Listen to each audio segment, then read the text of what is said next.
Hi everyone, my name is Vanessa Ramirez, and this is my final project for research and evidence-based practice.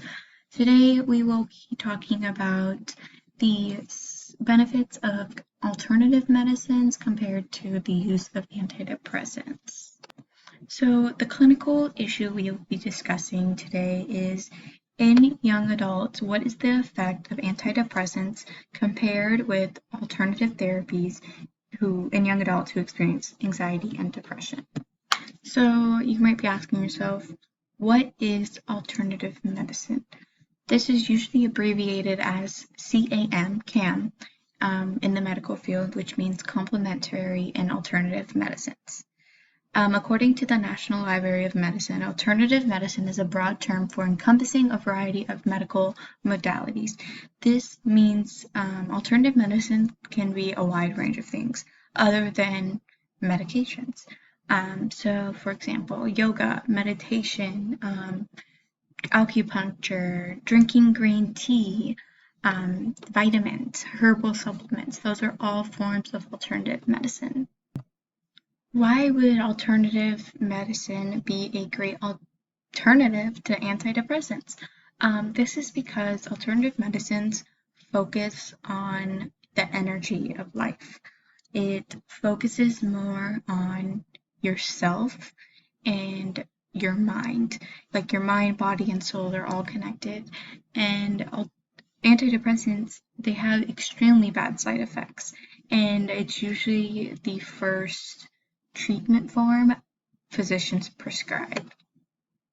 So some side effects that come with taking antidepressants are dizziness and steadiness, increased risk of falls, bone fractures. There are many varieties of antidepressants like tricyclic and tricyclic antidepressants, SSRIs, NRIs, and MOAIs. All of these have different severe side effects, but the most common one is that some of these medications can actually increase the risk for suicide with people who are experiencing depression and anxiety. So why would I want to put something into my body that is supposed to help me but potentially can lead me to killing myself? So while doing my literature review, I found many articles supporting the use of alternative medicines. I even found some articles that suggested taking an antidepressant and participating in alternative medicine can help reduce those side effects that antidepressants come with. Most of these articles do suggest qualitative data, meaning it is observational and it's based on what the participants feel after. I did find some quantitative data that we will go over later on in the video, but for now we're just going to focus on some qualitative data. The first article that suggested positive results are the American Psychological Association. This article focused on yoga in students at a university who suffered from depression. These students received 30 minutes of yoga or relaxation techniques and were told to do those exercises for 8 days straight.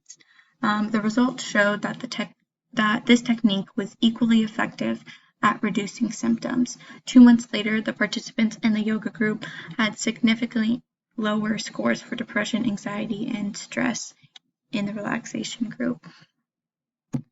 So while doing research for this clinical question, I thought it'd be very important to include some evidence about why antidepressants are bad. So this second article is from the National Library of Medicine. This study conducted was performed on different populations, different age groups to be specific. For young adults, the age group was 18 to 24 in this case, and it studied people taking antidepressants and their suicide rates. This study conducted used 11 different antidepressants and it also used placebos. The results found that the people who are taking antidepressants are less likely to suffer from suicidal thoughts only if you're 25 years or older. It did not change for the age group of 18 to 24. The study also found that there's a 55% rate of suicide attempts in those who are 18 to 24. And out of the 4 different age groups, the 18 to 24-year-olds had the highest rate of suicidal thoughts. Lastly, my other article that supports alternative medicines is one written by Sarah Bryan. This was a study performed in a behavioral health unit, and it focused on participants' anxiety and depression. The participants had 3 options to choose from. They can participate in aromatherapy, trauma-informed yoga, or recreational therapy. Before attending each session, they had the participants fill out a questionnaire. This questionnaire had a variety of questions asking about their anxiety, their depression, and what their thoughts were on alternative medicine. And they had to rate everything from 1 to 5, 1 being bad, 5 being good. So after they attended these sessions, they also filled out a questionnaire again. This questionnaire included an extra question asking how helpful the therapy was, and they also rated that on a scale from 1 to 5. Overall, the results showed that their anxiety and depression increased with aromatherapy and trauma-informed yoga. But the patients who attended recreational therapy said their anxiety decreased, but their depression increased. That was the only fault.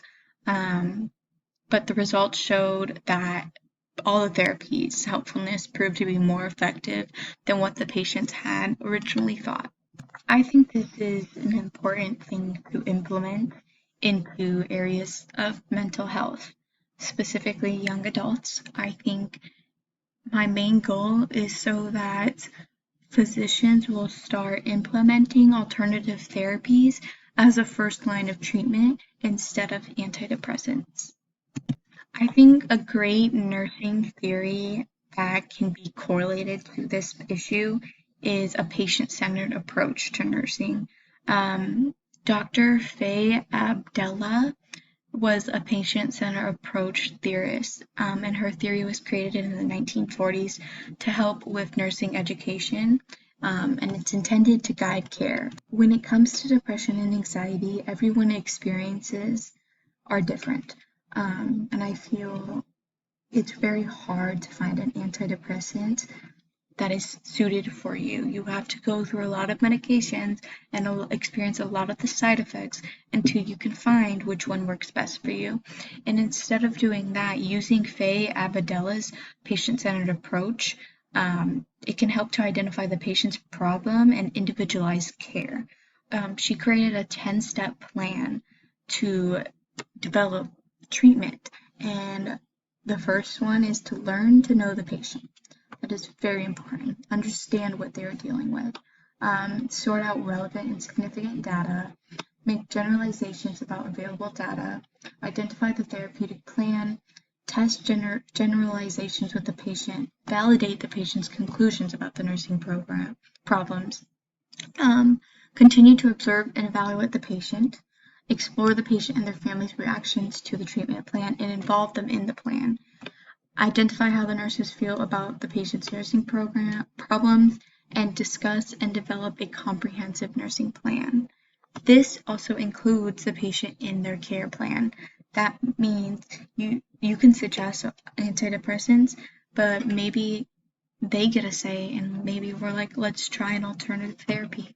I think this is a very good nursing theory to use for evidence-based practice.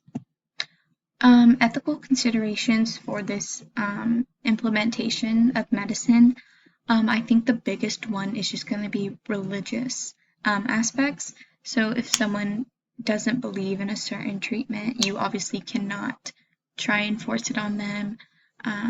But I don't think that would be an issue because nurses all know the ethics handbook. Other than that, I do not think there are any other ethical considerations for implementing this.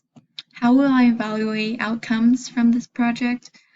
I think observation is a very good one, such as asking the patient how they feel, how they think their depression or anxiety has improved. Qualitative data has educated me and shown that questionnaires and surveys are actually a big help. So implementing questionnaires and surveys will also help evaluate the outcomes of this medicine. So how will I disseminate my findings of my project? Once nurses and both doctors start implementing this more as a first line of treatment, I think it will start to spread on its own. Using questionnaires, surveys, observations, and getting firsthand of what the patient has experienced and how much their depression has decreased and anxiety has decreased from alternative medicines, I can form that into a journal, into a paper, and publish my own article about why alternative medicines are better or should be used as a first line of treatment other than antidepressants. There's already so much evidence out there suggesting that alternative therapies are beneficial. There's just such a controversy around alternative medicines because there isn't as much evidence as certain healthcare providers would like there to be. But publishing my own article and starting to promote people to get more involved in the research of alternative therapies will help change the world of mental health.